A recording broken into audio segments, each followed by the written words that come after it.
My daughter is seriously injured and in critical condition. I suddenly received a call from my son.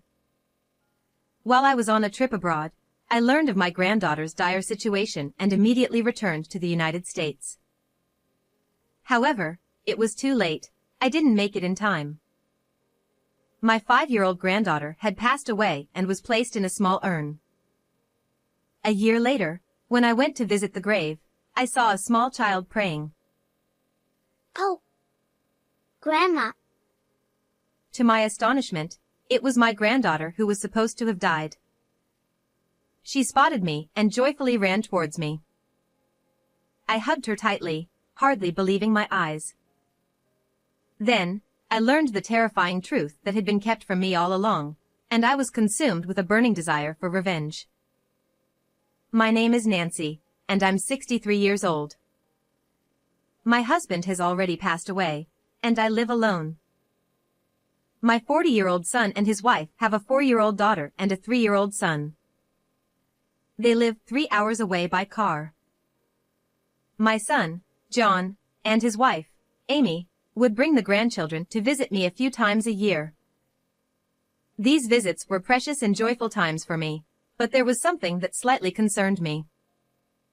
It was about my granddaughter, Emma. I couldn't shake the feeling that she was being treated differently compared to her younger brother, Harrison.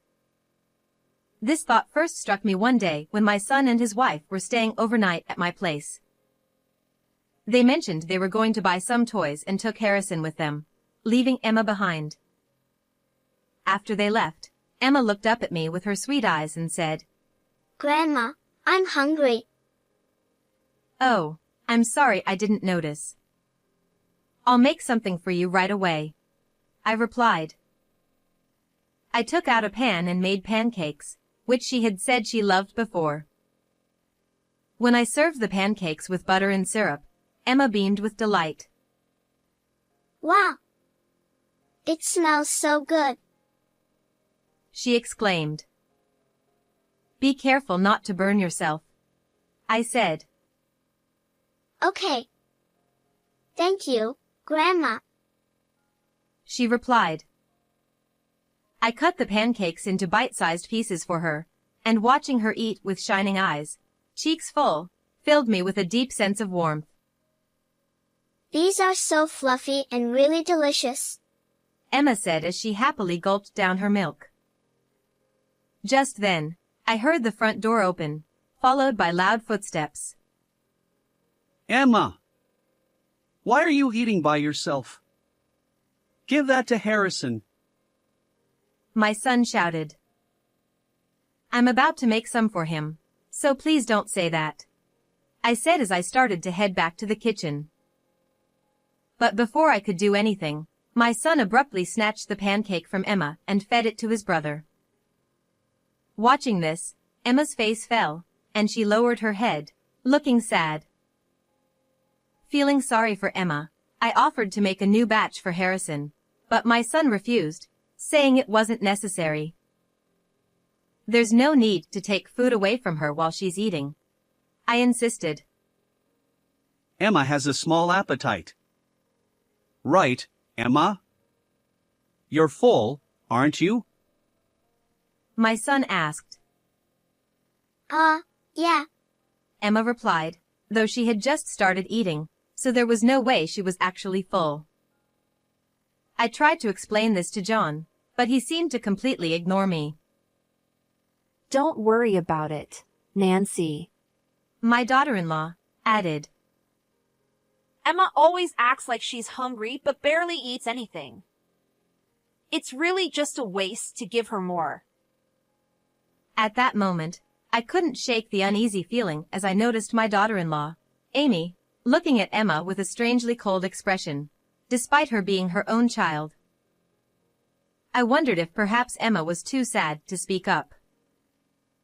I tried to argue with my son and daughter-in-law, insisting that they were wrong, but they wouldn't listen.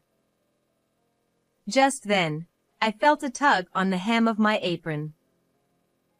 When I looked down, I saw Emma signaling to me with her small hand, gazing up at me with a look that seemed to say she wanted to tell me something. "I'm going to get a drink. Emma, would you like to help me?" I said. Emma nodded quietly, and we went to the kitchen together. Once we were alone, she whispered, It's okay. This happens all the time. I'm the big sister, so I have to give things to Harrison. As I set the drinks on the table, feeling uneasy, Emma eagerly helped me. My son then scolded her, saying, Emma, stop lying about being hungry when you're not. Amy added, You need to act more like a big sister now that you have a little brother. Emma's expression fell, and she apologized in a small voice, I'm sorry. and which broke my heart. I noticed her gently rubbing her stomach, a sign that she was probably still hungry. I realized that asking her about it in front of everyone wouldn't get the truth, so I waited until we were alone. I gently took her hand and said, If there's something on your mind, you can tell Grandma. I won't tell your parents. Emma hesitated for a moment, then quietly admitted, I feel lonely because they only pay attention to Harrison. I squeezed her hand tightly and softly said, You can lean on Grandma anytime. Emma smiled happily and hugged me.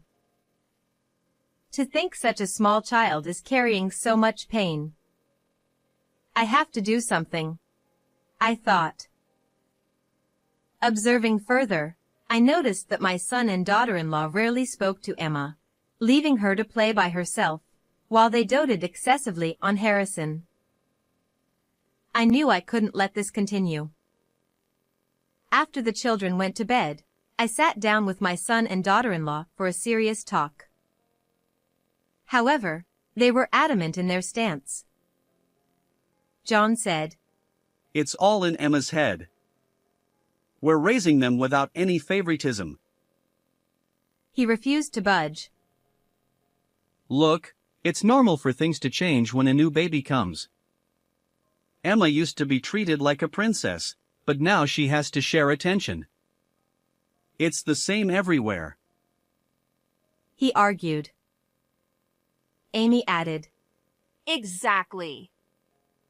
Even though they're close in age, Emma is still the big sister. She needs to learn to be patient. While there was some truth in what they said, the fact remained that a small child was being hurt by the situation. If you continue to make Emma feel this way, I won't forgive you. Even though we live apart, I'll be keeping an eye on things. I warned them sternly. But my son dismissed my concerns, saying, Don't worry so much, Mom. Just go enjoy your trips with your friends. And don't forget to bring back some souvenirs. The next day, after breakfast, they quickly packed up and left. I need to do something about this. I'm really worried, I thought to myself. Despite my concerns, I went ahead with the overseas trip I had planned with my friends. During the trip, I mentioned my worries to one of my friends, and she gave me a helpful suggestion that I plan to implement when I return to the United States. On the third day of our trip, while having a meal abroad, I suddenly received a call from my son, John. Emma has been in a terrible accident and is seriously injured. He said. What? What happened? Please tell me everything. He explained that Emma had fallen from a jungle gym, hit her head hard, and was covered in blood. She was unconscious and had been rushed to the emergency room, where they told him her life was in danger. I was beside myself with worry. I quickly explained the situation to my friends and booked a flight home.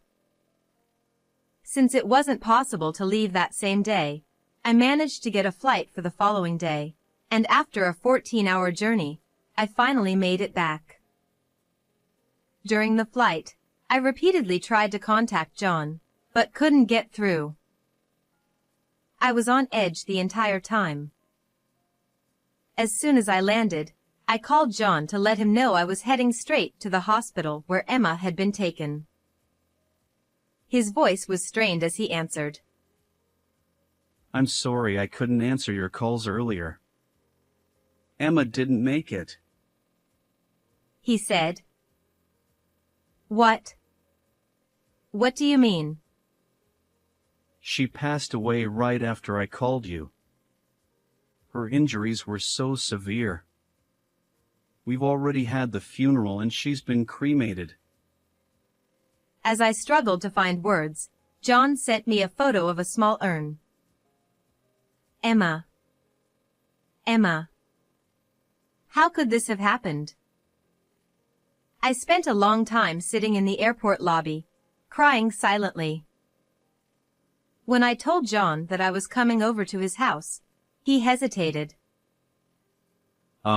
Well, I'm not sure about that, he said, trailing off. Please, at least let me light some incense for her, I pleaded. It all happened so suddenly, and Amy is really shaken up. Could you just give her some space? I understood that losing her child must have been a tremendous shock for Amy, so despite my heavy heart, I had no choice but to slowly make my way back home. Once there, I placed a photo of Emma's smiling face on the altar, lit some incense, and prayed quietly. The realization that I would never see her again overwhelmed me, and I couldn't stop the tears from flowing. One day, I checked the mail and found that something I had ordered had arrived. Knowing I no longer had any use for it, I absent-mindedly tossed it into the bag I always carry. A while later, I called my son and found out that they had buried Emma's ashes at my late husband's grave, about 2 hours away by car. Why didn't you tell me? I asked, upset. Mom, Amy just really doesn't want to see you. John replied. You remember how you accused us of favoring Harrison the last time we met? Amy hasn't been able to get over it. She's still deeply hurt. I feel terrible for what I said to Amy. Please, let me apologize to her properly. Can you help me make peace with her? I asked. Just leave us alone, he said. I don't want you prying into our lives anymore. Our conversation was entirely one-sided. John didn't allow me to visit their home, and he even asked me not to visit the grave, saying that running into me there would be too painful for Amy.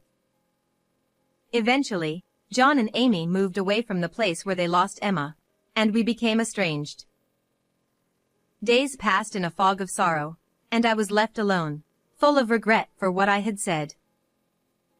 A year later, on the anniversary of my granddaughter's death, I decided to visit her grave. If I go in the evening, I probably won't run into John or Amy, I thought. I bought a bouquet of white chrysanthemums and, with a pail in hand, walked towards our family grave. As I approached, I saw a small child crouching in front of the grave, hands clasped in prayer. Hello there. Who might you be? I asked gently. The child turned around, and I froze in shock. Grandma. She exclaimed. It was Emma, the granddaughter who was supposed to be dead. She spotted me and ran over with a big smile, her face lighting up with joy. Disbelieving, I instinctively pulled her into a tight embrace, feeling the warmth of her skin as my mind raced in confusion. Grandma, are you alive? Emma asked. Yes, of course. But you. I trailed off, trying to make sense of the situation. As she spoke, the horrifying truth came to light. I checked behind the tombstone, just to be sure, but Emma's name wasn't inscribed there. How dare they play such a cruel trick? I will never forgive them. My anger and desire for revenge began to boil over. Suddenly, I remembered the item I had been carrying with me all this time. After setting something in motion, I said goodbye to Emma at the cemetery. I will protect that smile, no matter what it takes. I vowed. 30 minutes later, I went to my son's house, the one they had supposedly moved to. I knew they were inside, but when I rang the doorbell, there was no answer. They were clearly pretending not to be home. I couldn't wait another second, so I forcefully opened the front door. John and Amy were inside, and they jumped in shock when they saw me. "Don't pretend you're not here," I shouted. John stammered. How did you open the front door? It wasn't even locked. "Emma. Grandma's here, come out," What are you talking about? John yelled. We told you she's gone. She's not here. Ignoring him, I called out Emma's name loud enough to echo through the house. Soon, I heard the pitter-patter of tiny feet, and Emma came running toward me. Moving quickly, I scooped her up in my arms, preventing my son from getting in the way.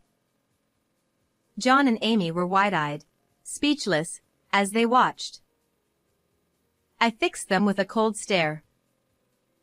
Emma was supposed to have passed away exactly a year ago. So why is she here? Realizing he couldn't lie his way out of this, John finally admitted that they had pretended she was dead because it was easier than dealing with my opinions on how they were raising their kids. "You two are the worst," I said, my voice seething with contempt. John shot back. This is your fault. We've been taking good care of Emma, but you accused us of only loving Harrison. Amy added. Exactly. You made these baseless accusations, and it's been nothing but torture for us ever since. And now, barging into our home like this, you're the one who's out of line. At first, they seemed cornered, but as they continued, they started attacking me with increasing aggression. But I wasn't backing down. I pulled out a photo I had taken at the grave and showed it to them. It was of Emma, in tattered clothes, emaciated, and covered in bruises. She's wearing the same clothes right now. You couldn't even bother to give her clean ones? I asked coldly. John tried to deflect. She runs around outside and tears her clothes all the time.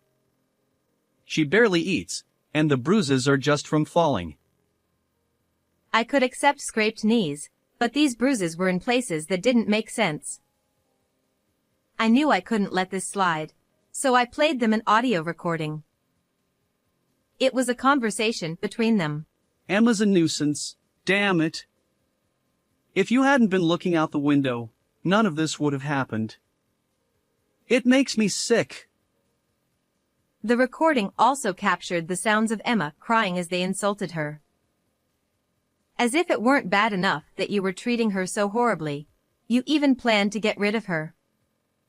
I can't believe you're my own son. What you two have done is beyond cruel. John, shocked, demanded. How did you even record our conversation? The clarity of the audio had clearly taken them by surprise. I explained that I had hidden a listening device in the little pouch Emma always carried with her. I had asked Emma to leave it in the living room on purpose. A year ago, while on a trip with my friends, one of them had shared this method with me. I ordered the device online so that I could put the plan into action as soon as I returned to the U.S. But when I received the news of Emma's death, I put the device away in the bag I always carried and completely forgot about it. As it turned out, by a stroke of luck, I went to visit the grave on the same day my granddaughter was in the park nearby with her family. Initially, they planned to leave Emma at home and go on a picnic as a family of 3. However, just as they were getting into the car, a neighbor who had brought over a community notice said, "Oh, heading out as a family? How nice. Is the child peeking out the window staying behind?" Left with no other choice, they reluctantly brought Emma along. But, as usual, they only paid attention to Harrison, leaving Emma to play by herself. While exploring, Emma eventually found her way to the grave she had visited before. Being a clever girl, she remembered the place and was quietly paying her respects when I found her. John muttered, "So you met her at the grave?" "Yes, and that's when I set things in motion and started tailing you," I replied. "How dare you pull a dirty trick like that?" He shouted. "Oh. And who are you to talk, after pretending Emma was dead and telling her I was gone too?" I shot back. John and Amy had told Emma that I was dead to keep us from seeing each other. The nerve of these people. They were caught off guard, clearly not expecting that I knew so much. They stood there, at a loss for words, looking visibly uncomfortable, but then John suddenly seemed to remember something and approached me. "What about you eavesdropping on our conversations? I could sue you for that." He threatened. "Go ahead," I replied calmly. Under American law, eavesdropping by itself isn't a crime. And I did it to protect my granddaughter, so I have nothing to worry about. Amy, who had been silent until now, moved closer to Emma. Sensing something, Emma shrank back and started trembling. Just by looking at how this child reacts to Amy, it's clear how she's been treated, I said coldly. Stop making baseless accusations. Amy snapped. I'm calling the police. Go ahead, I responded. But it's not me they'll be arresting. You're the ones who'll end up in handcuffs. I held my granddaughter tightly in my arms and glared at the two of them. They both paled immediately. I demanded to know why they had treated Emma so cruelly, and finally, John reluctantly spoke. "Girls are useless," he said. "They just get married off and leave. But a boy can carry on the family name." Is that really your ridiculous reason? I asked incredulously. Then what's that document on the table? John's face went blank as he tried to hide the papers, but I quickly snatched them up. Inside, I found a child insurance policy, with marks next to the payout amounts for death or severe disability. They had taken out life insurance on Emma, planning to cash in if anything happened to her. "This is just in case something happens." John started to explain. But you had already planned to get rid of Emma before I even entered this house, I interrupted. The truth was, they had discussed their plans further. They had even said, even if we fail, we'll still get money if she's disabled. While laughing. I can't leave this girl in your care, I said firmly. I don't know what you're capable of. Amy, did you call the police? If not, I will. Please wait! Nancy! Amy pleaded. "Calm down." John added. "If the police get involved, it'll only hurt Emma and Harrison. Is that what you want? Realizing they still didn't understand, I took the hands of my grandchildren and turned to face them. Let's ask them what they want, I suggested. John and Amy reluctantly agreed. Emma spoke up first. I don't want a mom and dad who won't even feed me. I want to stay with Grandma. Hearing this, both John and Amy scoffed in unison, sneering. See? Emma isn't even cute. Then I knelt down to Harrison's level and said, "You can say whatever you're thinking, okay?" Harrison hesitated but then said, I don't like Mom and Dad either. They're mean to my sister. John and Amy stood there, dumbfounded. It became clear that they had been harsh with Harrison as well, using discipline as an excuse for their cruel treatment. For their own children to reject them so completely, it was clear just how poorly they had been treated. When I reunited with my granddaughter at the cemetery, she told me about everything that had happened. Harrison, being the kind-hearted boy he is, would secretly bring bread to Emma whenever she was punished and denied food by their parents. Even though they were small, the strong bond between the siblings reassured me. Well, it's settled then. Emma, Harrison, from now on, you'll live with Grandma, I said. Their faces instantly brightened, and they nodded enthusiastically. Wait a minute! John protested. What's going to happen to us? Maybe a holding cell first, I replied.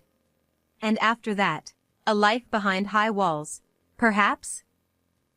You'll have plenty of time to reflect on your actions. As I took my two precious grandchildren by the hand and headed for the door, they repeatedly bowed their heads, begging for forgiveness. But a leopard doesn't change its spots. I knew that if given the chance, they would likely revert to their old ways. I paused and looked John and Amy directly in the eyes. You'll have to face the consequences of what you've done. Be prepared. They cried and pleaded, promising never to do it again, but I didn't believe a word. Realizing they wouldn't convince me, they turned to Emma and Harrison, desperately asking them to forgive their parents. But the children, in unison, responded, We hate you. Don't touch us. Their parents were left speechless. I later filed a report with the police, providing the photo and audio evidence. John and Amy were taken in for questioning and were soon incarcerated for their continuous mistreatment of my grandchildren. I formally adopted Emma and Harrison. As it turns out, it was Emma who had quietly unlocked the front door that day. After we met at the cemetery, she understood what needed to be done and acted swiftly. Thanks to her, I was able to rescue them from their parents' cruel hands. Since then, Emma's appetite has returned, and she's now at a healthy weight, running around happily every day. Harrison spends his days smiling and laughing with his sister. I've told them both that if they ever want to see their parents, they just need to say so, but they haven't shown the slightest interest. I can only wonder what kind of upbringing John and Amy had themselves. But I'm determined to keep my grandchildren smiling, no matter what. How did you like this story? Don't forget to subscribe to the channel. See you in the next video.